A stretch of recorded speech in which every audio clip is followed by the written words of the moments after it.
സഹോദരങ്ങളെ, രോഗങ്ങളെ കൊണ്ട് ബുദ്ധിമുട്ടുന്നവർ, പ്രയാസപ്പെടുന്നവർ, ശരിക്കും ഇരിക്കാനോ നടക്കാനോ കഴിയാത്തവർ, ഒരുപാട് വേദനകളും യാതനകളും സഹിച്ചുകൊണ്ട് ജീവിക്കുന്ന ആളുകൾ നമ്മുടെ കൂട്ടത്തിലുണ്ട്.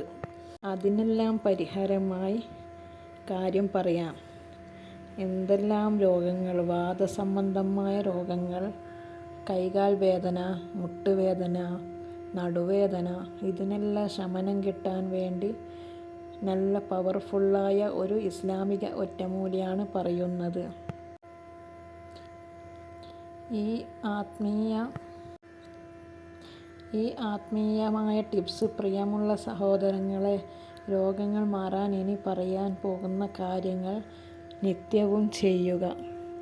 നമ്മൾ രാവിലെ സുബ്ഹി നിസ്കരിച്ചതിന് ശേഷം ഒരു ഗ്ലാസ് വെള്ളമെടുത്ത് ശേഷം വിശുദ്ധ ഖുർആനിലെ 98-ാമത്തെ ആയത്തായ വെറും 8 ആയത്തുകൾ മാത്രമുള്ള സൂറത്തുൽ ബയ്യിന, പിന്നെ സൂറത്തുൽ യാസീനിലെ 78-79 ആയത്തുകൾ, ഈ 2 ആയത്തുകൾ 3 വട്ടം ഓതി സൂറത്തുൽ ബയ്യിന ഓതുന്നതിനോടൊപ്പം ഈ 2 ആയത്തുകൾ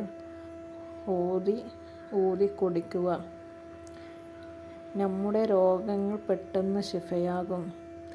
ഇത് രാത്രി ഉറങ്ങാൻ കിടക്കുമ്പോഴും മന്ത്രിക്കാവുന്നതാണ്. ഇൻഷാ അല്ലാഹ്. അല്ലാഹു എല്ലാവരുടെയും എല്ലാ രോഗങ്ങൾ തൊട്ടും കാക്കട്ടെ.